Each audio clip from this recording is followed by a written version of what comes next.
여러분 안녕하십니까? 8월 19일 굿모닝 MBN 시작합니다. 먼저 오늘의 주요 뉴스입니다. 정책 조정 역할이 미흡하다는 지적을 받아온 대통령실이 정책기획수석을 신설하는 등 조직 개편에 착수했습니다.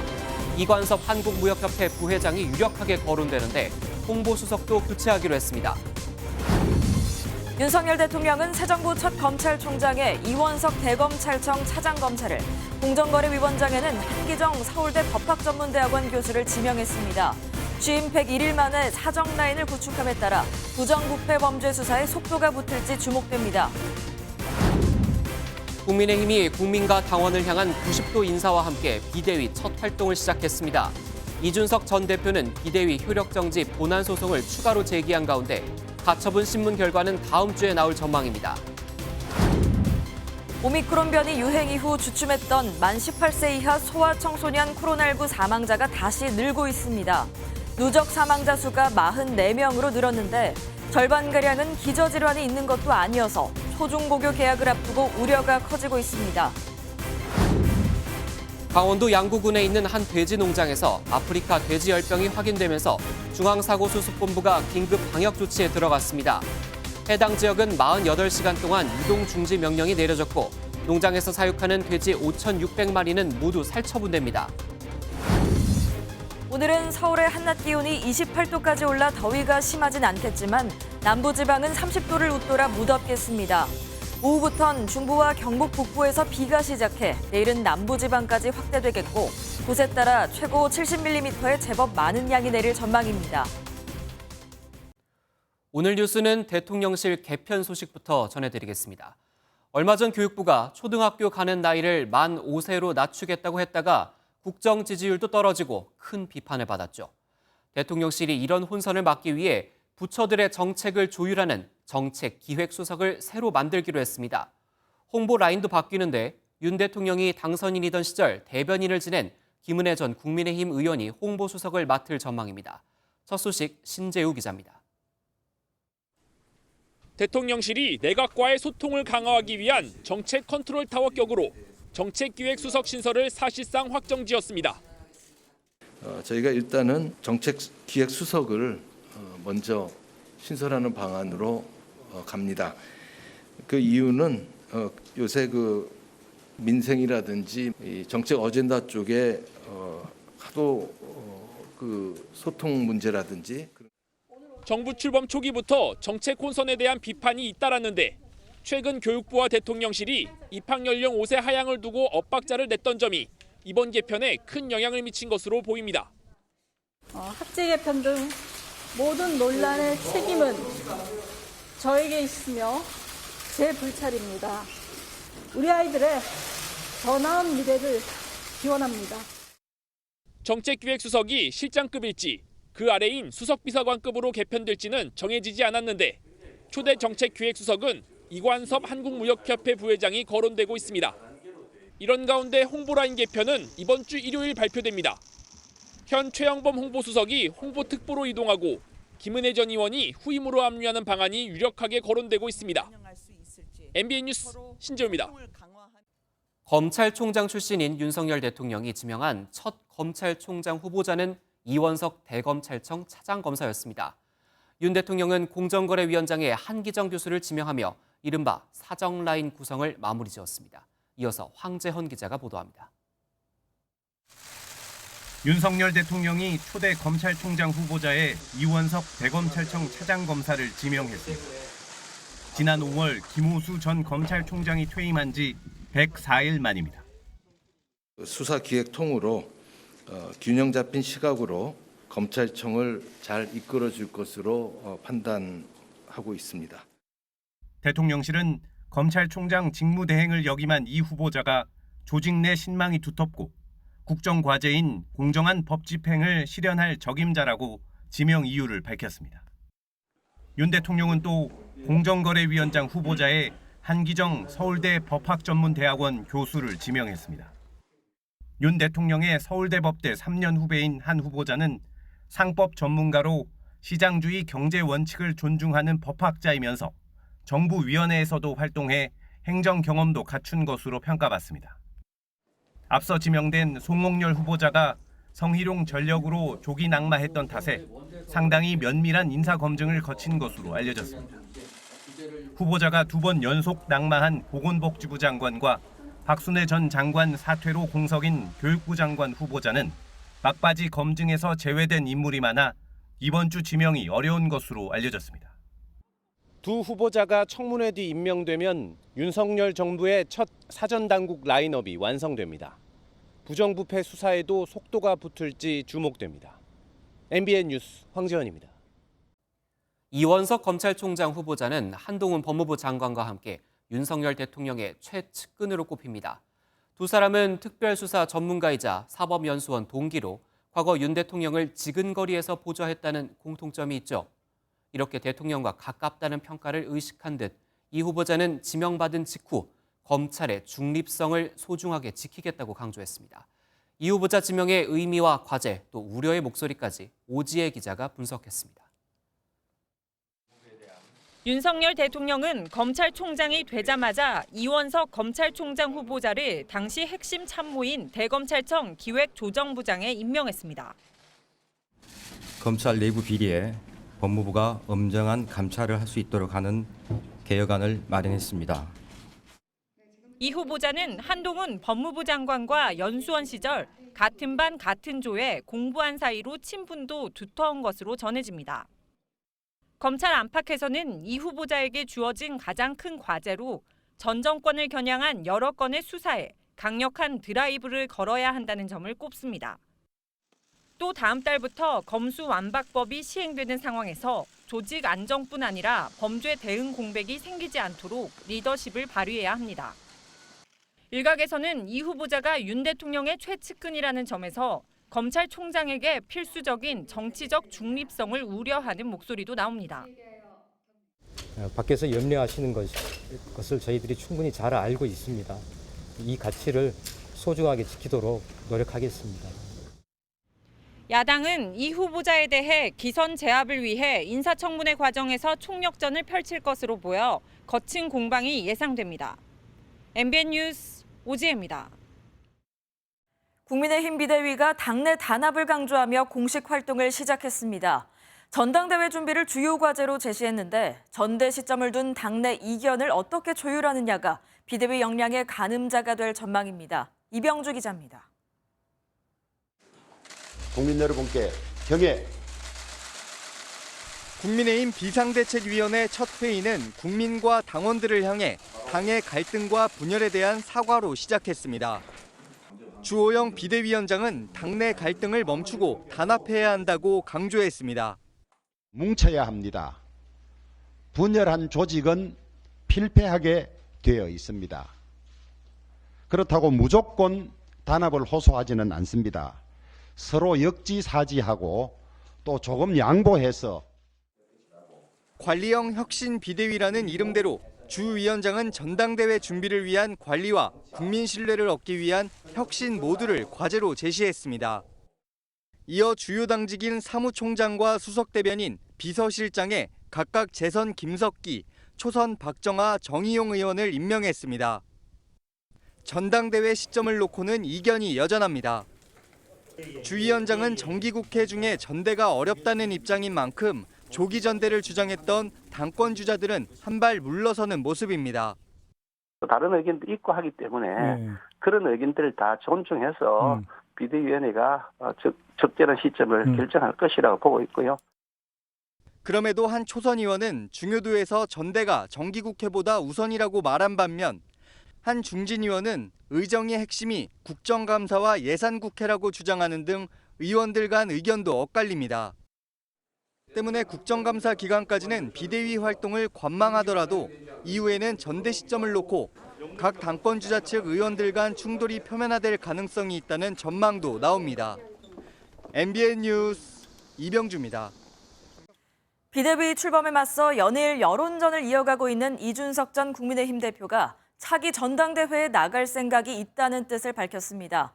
앞서는 비대위 효력정지 가처분에 이어 본안 소송도 제기하면서 혹시 가처분 신청이 기각되더라도 끝까지 법적 투쟁을 벌이겠다는 의지를 드러냈습니다. 우종환 기자입니다.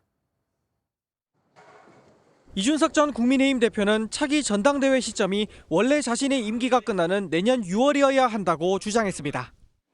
당원권 정지가 풀리는 시기인 만큼 이 전 대표 자신도 나갈 수 있는 시점입니다. 이 전 대표는 당 개혁 적임자가 나오면 지원할 수 있지만 아니면 또 나가겠다며 출마 생각이 있다는 뜻도 밝혔습니다. 또 신당 창당설에는 재차 선을 그으면서 오히려 창당은 지지율이 떨어지면 이른바 윤핵관이 할 수도 있다는 주장도 이어갔습니다. 나는 일을 너무 잘하는데 당이 이상해가지고 내가 지지율이 안 올라. 이런 논리적 구성을 본인이 믿는다 그러면은 야 나는 진짜 잘하는데 빚 보려면 창당해야겠네 이렇게 갈 수도 있어요. 이 전 대표는 앞서 낸 비상대책위원회 효력정지 가처분 신청에 이어 본안 소송도 제기했습니다. 가처분 재판에서 지더라도 본안에서 끝까지 법적 판단을 받아 역사와 기록에 남기겠다는 겁니다. 가까운 예로 이 전 대표는 윤석열 대통령도 검찰총장 시절 추미애 법무부 장관이 내린 징계에 맞서 효력정지 가처분 재판은 이겼지만 본안 소송에서 패소한 걸 언급하기도 했습니다. 본안 재판의 가늠자가 될 가처분 재판부는 신중한 검토를 위해 상당한 시간이 소요된다며 이번 주 내 결정이 어렵다고 밝혔습니다. MBN 뉴스 우종환입니다. 어제 열린 국회 행정안전위원회 전체 회의에서는 김순호 행안부 경찰국장이 과거 노동운동을 한 동료를 밀고 했다는 의혹을 놓고 여야 간 뜨거운 공방이 벌어졌습니다. 또 폭우 첫날이었던 지난 8일 지역 행사를 마치고 만찬을 가진 이상민 행정안전부 장관의 행동도 도마 위에 올랐습니다. 정태훈 기자가 보도합니다. 김순호 초대 경찰국장이 참석한 국회 행정안전위원회. 더불어민주당은 김 국장이 지난 1989년 노동운동을 한 동료를 밀고 한 대가로 경찰에 특채됐다는 의혹을 따져 물었습니다. 당시 수사 책임자인 홍승상 전 경감이 배후에 있다는 건데 김 국장은 전면 부인했습니다. 김 국장의 도움을 많이 받았다라고 말하고 그래서 내가 특채를 받아 주었다. 아닙니다. 홍승상 경감께서는 당시에 특채 시험이 있다는 것을 안내해 준 정도였습니다. 국민의힘은 문재인 정부에서 승진시킨 인사라며 엄호에 나섰습니다. 김 국장은 2017년 경무관 승진을 하셨죠. 맞습니다. 경무관 승진을 하실 때 청와대에 인사검증이 있었습니까? 예, 수차례 받았습니다. 기록적인 폭우가 쏟아진 지난 8일 이상민 행정안전부 장관이 지역 행사 후 만찬에 참석한 것도 논란이 됐습니다. 군산 가서 1시간 동안 행사 끝났으면 곧바로 세종시에 상황실로 가시면 되는데 그 호텔에서 저녁까지 드시잖아요. 막걸리 들어갔잖아요, 거기. 전 기억이 없습니다. 전 마시지 않았습니다. 건배까지. 한편 이 장관은 폭우 당시 윤석열 대통령에게 10여 차례 직접 보고를 했다고 밝혔습니다. MBN 뉴스 정태용입니다. 반면 국회 과학기술정보방송통신위원회는 파행됐습니다. 국민의힘 의원들이 위원장이 독단적이라며 수박 소통이라고 항의하자 민주당은 그럼 여당은 양두구육이냐며 맞받은 겁니다. 결국 국민의힘 의원들이 자리를 뜨면서 회의는 반쪽으로 진행됐습니다. 주진희 기자입니다. 여야 과방위원들은 상임위 구성 27일 만에 첫 상견례에 나섰습니다. 하지만 시작부터 정청래 과방위원장이 합의도 하지 않고 회의 일정을 잡았다며 국민의힘은 진행 방식을 문제 삼았습니다. 169석의 거대 야당 민주당이 자기들 마음대로 운행하는 열차, 폭주하는 설국 열차일 뿐입니다. 이건 민주당스러운 정말 꼼수 소통, 수박 소통입니다. 겉과 속이 너무 다르신 거 아닙니까? 더불어민주당은 할 일이 많다고 맞받았습니다. 언제까지 그렇게 야당인 것처럼 하실 것인지 국가는 제대로 굴러가야 되는 거 아니겠습니까? 그런 식으로 얘기하자면 국힘당은 양두구이식 소통하는 겁니까? 언성이 높아지자 권성동 국민의힘 원내대표가 일단 정회하자고 제안했지만 정청래 위원장이 소위 구성 안건을 강행하자 충돌이 격해졌습니다. 정의하라니까. 다시 한번 경고합니다. 의사 진행을 방해할 시 국회 선진화법에 의해서 고발 조치될 수 있음을 알려드립니다. 고발해. 자, 권성동 의원님도 제 몸에 손대지 마세요. 고발하는 게 좋은데 정의하라니까. 제 몸에 손대지 마세요. 결국 국민의힘 의원들이 회의장을 퇴장하면서 회의는 민주당 의원들로만 반쪽 진행됐습니다. 이런 가운데 이종호 장관을 비롯해 과기 정통부 관계자들도 참석하지 않은 채 문재인 정부 때 임명된 한상혁 방송통신위원장만 자리를 지켰습니다. MBN 뉴스 주진입니다. 지난 정부에서 임명된 이석현 민주평화통일자문회의 수석 부의장과 김사열 국가균형발전위원장이 사의를 밝혔습니다. 여권의 사퇴 압박에 따른 건데 전현희 국민권익위원장도 거취를 고심하고 있습니다. 민경영 기자입니다. 이석현 민주평화통일자문회의 수석 부의장이 그제 윤석열 대통령에게 사임서를 제출했다고 밝혔습니다. 민주평통은 평화통일과 관련한 정책을 대통령에게 건의하는 기구로 위원장은 대통령이 맡습니다. 이 부의장은 지난해 8월 임명돼 임기가 1년 정도 남아 있었습니다. 이 부의장은 입장문을 통해 대통령의 신임이 없는 상황에서 직무를 계속하는 건 불합리하다고 판단했다고 언급했습니다. 후임으론 김무성 전 국민의힘 의원이 내정된 것으로 알려졌습니다. 마찬가지로 지난해 8월 임명된 김사열 국가균형발전위원장도 사의를 밝혔습니다. 김 위원장은 어제 기자간담회에서 그만둘 수밖에 없는 분위기라며 이번 달 말을 기해 위원장직에서 물러나겠다고 말했습니다. 이들의 사퇴로 김성곤 재외동포재단 이사장, 정혜구 경제인문사회연구회 이사장 등 지난 정권에서 임명된 인사들에 대한 여권의 사퇴 압박이 더욱 거세질 전망입니다. 윤석열 대통령이 정치 철학에 동의하는 분들이 아닙니다. 그 자리에 앉아 있는 것 자체가 저는 국민에 대한 오히려 배신 행위다 이렇게 보고 있습니다. 실제로 전현희 국민권익위원장은 SNS를 통해 감사원의 겁박감사로 극심한 공포를 느낀다며 사표를 내야 할지 심각하게 고민 중이라고 전했습니다. 민주당은 권익위에 대한 감사에 임기가 남은 공직자를 몰아내기 위한 정치 공작이라며 직권남용에 해당하는 불법행위라고 비판했습니다. MBN 뉴스 민경영입니다. 국회 외교통일위원회가 오늘은 외교부와 통일부로부터 업무 보고를 받습니다. 전체 회의에서는 서해 공무원 피격 사건과 탈북어민 북송 사건 등을 두고 여야가 치열한 공방을 벌일 걸로 예상됩니다. 국민의힘은 문재인 정부가 관련 사건을 축소 은폐했다는 의혹을 제기했고 더불어민주당은 북풍몰이로 규정하며 강력히 반발해왔습니다. 북한 김여정 노동당 부부장이 윤석열 대통령이 8.15 경축사에서 제안한 담대한 구상에 대해 절대로 상대해주지 않을 것이라고 단언했습니다. 김 부부장은 오늘 노동당 기관지 노동신문에 자신의 명의로 실은 담화를 통해 이같이 밝히면서 담대한 구상을 실현과 동떨어진 어리석음의 극치라고 깎아내렸습니다. 그러면서 핵은 우리의 국채이며 경제협력과 바꾸지 않을 것이라고 주장했습니다.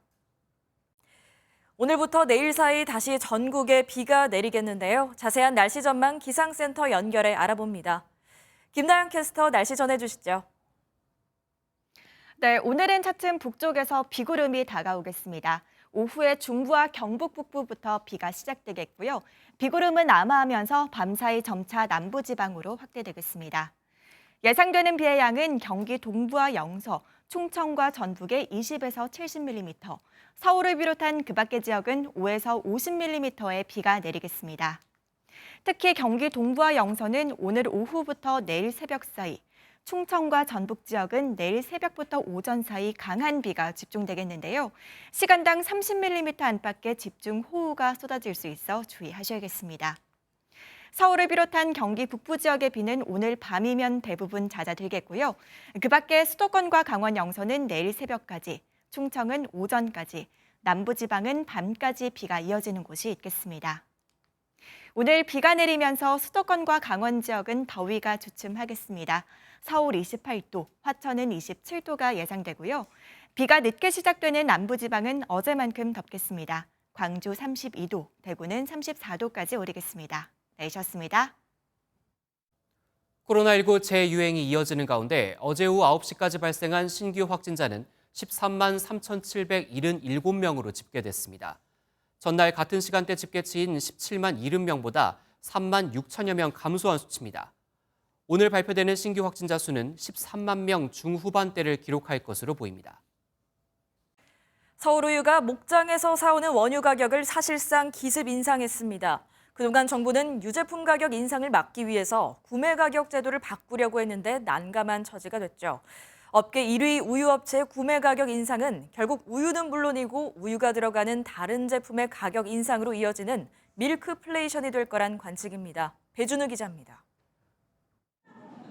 흰우유 시장 점유율 40%가 넘는 업계 1위 서울우유가 낙농가에 월 30억 원의 목장 경영 안정자금을 지원하기로 했습니다. 사실상 원유 구매 가격을 리터당 58원 인상한 셈입니다. 과거 구매 가격 인상이 소비자 가격에 줬던 영향을 감안하면 이번엔 1리터에 600원 가까이 오를 수 있습니다. 또 물가가 자꾸 올라서 막 가격 경제가 걱정이 되는데 우유값까지 오르면은 많이 힘들 것 같은데요. 나이 먹어가면서 꼭 먹어야 되는 필수 제품이잖아요. 정부는 크게 당혹해하고 있습니다. 지난해부터 음료와 가공용으로 나눠 다른 매입 가격을 책정하겠다는 정책을 추진하며 낙농업계와 힘겨루기를 해왔기 때문입니다. 이번 서울우유의 구매 가격 인상으로 정부 정책 추진 동력이 크게 줄어들게 됐습니다. 농림식품부는 서울우유의 결정이 아쉽다면서도 용도별 차등 가격제를 의무 적용하진 않을 것이며 다만 향후 일부 정책 지원 대상에서 배제할 수 있다고 시사했습니다. 우유 가격이 오르면서 우유가 원료로 들어가는 빵과 과자, 아이스크림 등 다른 가격까지 줄줄이 오르는 밀크플레이션을 우려하는 목소리가 나오고 있습니다. MBN 뉴스 배준우입니다. 강원도 양구의 한 돼지 농장에서 아프리카 돼지열병이 확인돼 방역당국의 비상이 걸렸습니다. 중앙사고수습본부는 어제 강원도 동물위생시험소에서 해당 농장의 시료를 정밀 분석한 결과 돼지열병으로 확진됐다고 밝혔습니다. 중수본은 초동방역팀과 역학조사반을 현장에 파견해 긴급 방역 조치에 나섰고 48시간 동안 강원도의 돼지 농장과 도축장 등에 대해 일시 이동 중지 명령을 발령했습니다. 한덕수 국무총리는 살처분 조치를 신속하게 하고 초동방역에 만전을 기하라고 지시하며 농림축산식품부와 환경부 등 관계부처에 철저한 방역 대책을 주문했습니다. 광주에서 대낮에 흉기를 든 괴한이 남성 2명을 찌르고 도망쳤다 붙잡혔습니다. 흉기에 찔린 피해자들은 괴한과는 전혀 모르는 사이였습니다. 정치훈 기자입니다. 모자와 마스크를 쓴 중년 남성이 인도 쪽을 유심히 바라봅니다. 잠시 뒤 60대 남성 2명이 가게에서 나오면서 괴한과 눈이 마주치지만 대수롭지 않게 반대 방향으로 걸어갑니다. 그러자 약간 비틀거리며 두 남성을 따라가기 시작합니다. 왼손에는 흉기를 든 상황. 건물 안까지 쫓아간 괴한은 엘리베이터 앞에서 다짜고짜 두 남성에게 흉기를 휘둘렀습니다. 곧바로 괴한은 건물 뒤로 도망쳤고 피해자 중 한 명이 뒤를 쫓았지만 부상을 입어 결국 놓쳤습니다. 순식간 생각이 얘도 그렇게 좀 아프게 한다 싶다고 짜증나고 뒤를 딱 돌아보는데 그 사이에 또 벌써 내 앞에 있던 친구를 갖다 또 찌르고 그냥 도망가가지고. 다행히 공격당한 2명은 생명에는 지장이 없는 상태입니다. 괴한이 나타나기 불과 몇 초 전에는 어린이집 차량이 하교하는 원생을 내려주기도 했습니다. 경찰은 추적 하루 만에 광주 송정역에서 50대 남성을 특수상해 혐의로 긴급 체포했습니다. 여기 옆에가 집이고 거기 하루에도 막 서너 번씩 온대 송정역 사람. 경찰은 용의자와 일면식도 없다는 피해자 진술을 토대로 자세한 범행 경위를 조사하고 있습니다. MBN 뉴스 정춘우입니다. 아파트에 들어올 땐 배달원 차림이었다가 나갈 땐 등산객처럼 옷을 갈아입은 남성을 경찰이 붙잡았습니다. 전남과 경남 일대에서 오래된 아파트를 돌며 도둑질을 한 범인이었는데 범행을 할 때마다 옷을 바꿔 입었다고 합니다. 강진우 기자가 보도합니다. 헬멧과 마스크로 얼굴을 가린 남성이 오토바이를 타고 아파트 주차장으로 들어옵니다. 누가 봐도 배달원처럼 보이는 이 남성은 오토바이를 주차하고 아파트 내부를 살핀 뒤 유유히 사라집니다. 얼마 뒤 이 남성은 이 아파트 주차장에서 경찰에 붙잡혔는데 그 사이 옷차림이 완전히 바뀌었습니다. 배낭에 등산 스틱까지 들어 배달원 차림에서 등산객으로 변신한 겁니다. 60대인 이 남성은 전남과 경남 등지에 오래된 아파트를 돌며 절도를 일삼다가 검거됐습니다. 그런데 없는 아파트만 갑니다. 전혀 놀러 사람이 아무도 없으면 그냥 대형 드라이브로 제껴버립니다. 이렇게 최근까지 7차례에 걸쳐 2,500만 원의 금품을 훔쳤습니다. 범행 후에는 무조건 옷을 갈아입었습니다. 갈아입고 오토바이로 다니고 걸어다니고 막 이렇게 다닙니다. 경찰은 잠복 끝에 이 변장 절도범을 근거해 추가 범죄를 캐묻고 있습니다. MBN 뉴스 강진우입니다. 지난 3월 대구 달성 사저에 도착한 박근혜 전 대통령에게 소주병을 던진 40대 남성이 1심 법원에서 징역 1년을 선고받았습니다. 남성은 범행 당시 쇠톱과 칼, 가위도 준비했던 것으로 드러났습니다. 울타리를 뚫으려 했던 거죠. 박상호 기자입니다. 대구 달성 사저에 도착한 박근혜 전 대통령에게 소주병이 날아든 건 인사말을 시작한 지 1분쯤 지났을 때입니다. 박 전 대통령 발 앞 3m 지점에 병이 떨어져 파편이 사방으로 튀었지만 다친 사람은 없었습니다. 당시 현장에서 체포된 40대 남성은 특수상해 미수 혐의로 구속됐습니다. 1심 재판부는 이 남성에게 징역 1년을 선고했습니다. 재판부는 위험한 물건으로 상해를 가하려 한 혐의가 충분히 인정된다며 재범의 위험성도 적지 않다고 판단했습니다. 그러면서 피고인의 의도대로 피해자가 다쳤다면 그 파급력이 커 다수의 모방 범죄가 일어날 가능성이 크다는 점도 양형에 참작했다고 밝혔습니다. 이 남성은 범행 전에 커터칼과 가위, 쇠톱을 미리 준비한 사실도 드러났습니다. 이런 도구들을 이용해 경호용으로 설치한 철제 펜스와 연결된 케이블을 끊는 것까지 계획했던 것으로 조사됐습니다. 애초 이 남성은 인적당 사건에 대해 박 전 대통령이 사과하지 않아 범행을 저질렀다고 주장했지만 해당 사건 피해자들과는 무관한 것으로 확인됐습니다. MBN 뉴스 박상호입니다. 자녀 입시 비리와 사모펀드 혐의로 실형이 확정돼 복역 중인 정경심 전 동양대 교수가 허리 디스크 문제로 신청한 형 집행정지가 불허됐습니다. 검찰은 신청 자료와 의료자문위원 의견 등을 종합 검토한 결과 현 단계에선 정 교수의 형 집행정지가 불가한 것으로 결론 내렸다고 설명했습니다.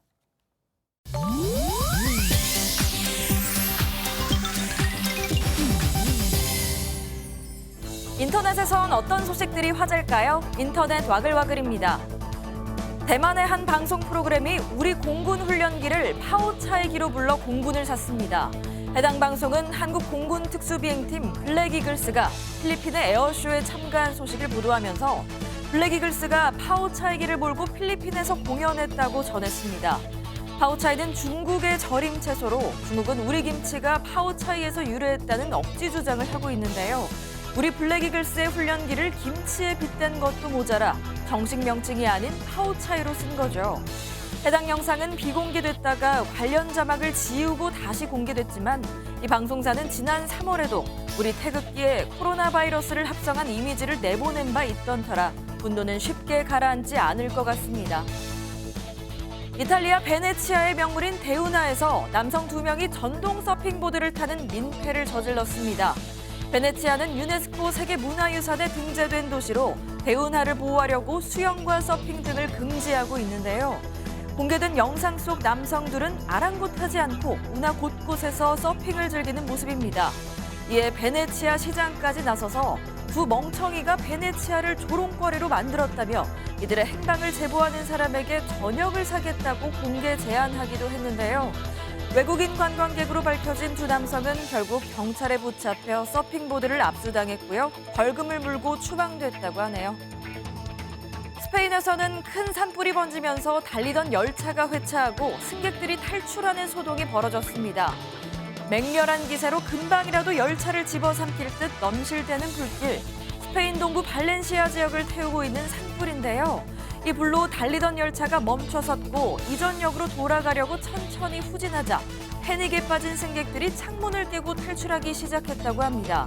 그 결과 승객들이 화상을 입는 등 그야말로 아수라장이었다는데요. 이후 열차는 탈출했던 승객을 다시 태운 채 이전역으로 돌아갔고 부상자들은 병원으로 이송됐다고 합니다. 폭염으로 자연 발생한 산불이 현재 스페인 곳곳을 잿더미로 만들고 있는데요. 발렌시아 지역에서만 서울 면적의 4.5배 이상을 태웠다고 하네요. 인터넷 와글와글이었습니다. 서울시가 손주들을 돌보는 할아버지 할머니에게 한 달에 30만 원씩 수당을 주기로 했습니다. 돌봄 수당이라는 이름인데요. 출산율 1명도 되지 않는 현실에서 출산과 육아의 부담을 줄이겠다는 취지입니다. 김수영 기자가 보도합니다. 어린이집에서 하원하는 유준이, 은빈이 놀이터에 들러 즐거운 시간을 보내는데 조심. 아이들 곁에는 항상 외할머니가 있습니다. 서로가 좀 봐주면은 저 엄마 아빠도 편해지고 봐주면 서로가 좋은 거죠. 부모가 없으면 몰라도 부모가 있으니까. 아이들을 돌보는 대가로 딸 부부가 주는 용돈만 받았던 안 씨 같은 경우 앞으로는 서울시의 돌봄 수당도 받을 수 있게 됩니다. 서울시가 신설한 육아조력자 돌봄 수당은 조부모 등 사촌인의 친인척에게 월 40시간 이상 아이를 맡기는 경우 월 30만 원을 지원하는 것이 주요 내용입니다. 사촌인의 친인척이 형편이 안 되는 경우에는 민간 돌봄 서비스를 바우처 형태로 지급을 해서 아이들을 돌보는데 여러 가지 도움을. 아픈 아이를 일시적으로 돌보거나 등하원을 전담하는 아이 돌봄 도우미도 운영해 부모들의 고충을 덜겠다는 겁니다. 특히 아이들과 편히 식사를 할 수 있는 음식점도 확대해 외출할 때 심리적인 위축 문제도 해결하기로 했습니다. 정말 그냥 간단한 식사여도 소리를 아이가 낸다면 괜히 막 더 하지 말라고 하고 저희 아이를 계속 이렇게 제지해야 하는 그런 상황들이 사실 눈치가 많이. 지자체 중 처음으로 육아조력자 돌봄 수당을 사촌인의 친인척으로 확대한 서울시는 서약과 교육을 통해 부정수급을 막겠다고 밝혔습니다. MBN 뉴스 김수영입니다.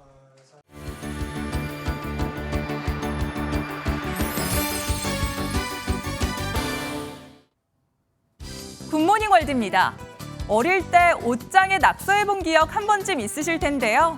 오늘 이 친구는 낙서의 정도가 좀 심해서 그야말로 낙서와 하나가 된 모습입니다. 그 실력이 어느 정도인지 영상으로 확인해 보시죠. 낙서에 초집중한 소년. 레바논 베이루트에 사는 10살 리암입니다.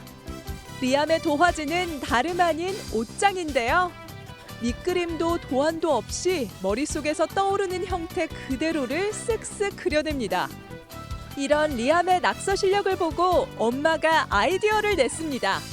바로 낙서를 티셔츠에 인쇄하는 것. 이 정도면 진짜 디자이너의 작품 같은데요. 아이의 잠재력을 본 엄마가 그 재능을 제대로 살려줬네요.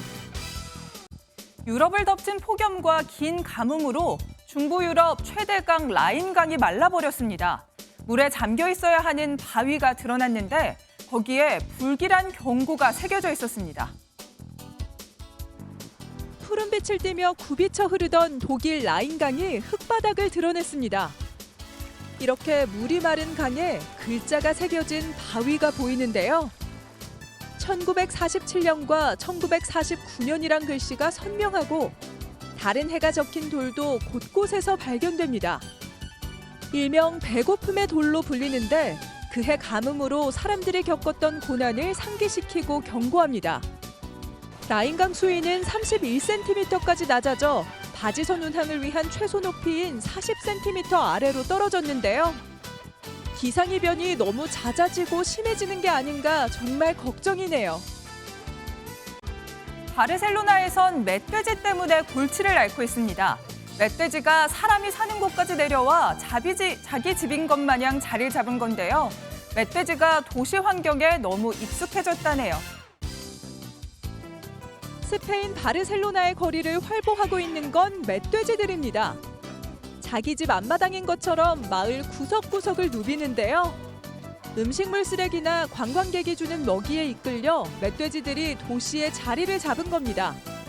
큰 덩치로 사람에게 달려들기도 하는데요.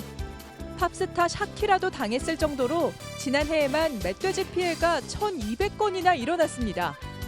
수의사들이 나서 포획하고 있지만 내년이면 멧돼지가 200만 마리를 넘을 거라는데요.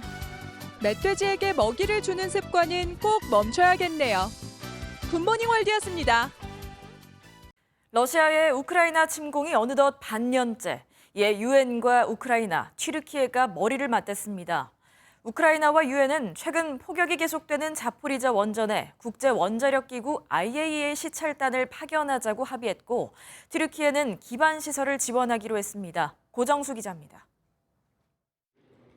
젤렌스키 우크라이나 대통령은 구테우스 유엔 사무총장과 에르도안 튀르키예 대통령을 초청하고 러시아 침공 관련 연쇄 회동을 가졌습니다. 이어진 3자 회담 결과 유엔과 우크라이나는 폭격에 따른 안전 문제가 제기된 자포리자 원전 대책을 도출했습니다. Параметри можливої місії МАГАТЕ на Запорізьку атомну станцію в легальний спосіб через вільну від окупантів територію. 원전 폭격을 두고 우크라이나와 러시아 간 책임 공방이 이는 가운데 국제 원자력 기구 IAEA의 시찰을 위한 안전 보장 조치도 논의됐습니다. Further deployment of forces or equipment to the site must be avoided. The area needs to be demilitarized. 에르도안 대통령은 우크라이나에 도로와 교량 건설 등 인프라 지원을 하겠다고 공표했습니다. Bugüne kadar olduğu gibi Ukrayna'nın yeniden imarı için gereken desteği vereceğimizi Sayın Zelenski ile paylaştık.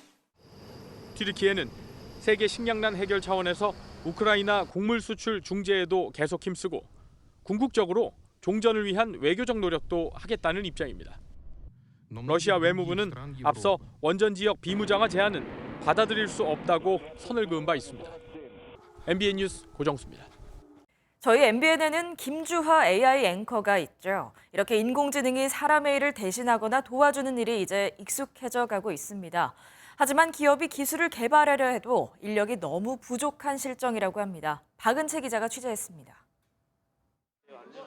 모니터에 서로 다른 두 개의 선이 보입니다. 초록색은 정상, 노란색은 비정상이란 뜻입니다.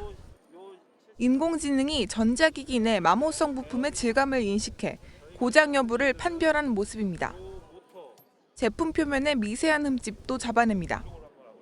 단순한 업무를 반복적으로 하는 것들을 처리하는 것뿐만 아니라 새로운 영역에서 생성형 모델로 창조를 해서 가상인간은 입모양과 실제 발음이 따로 노는 것을 보완해 인공적인 느낌을 많이 없앴습니다.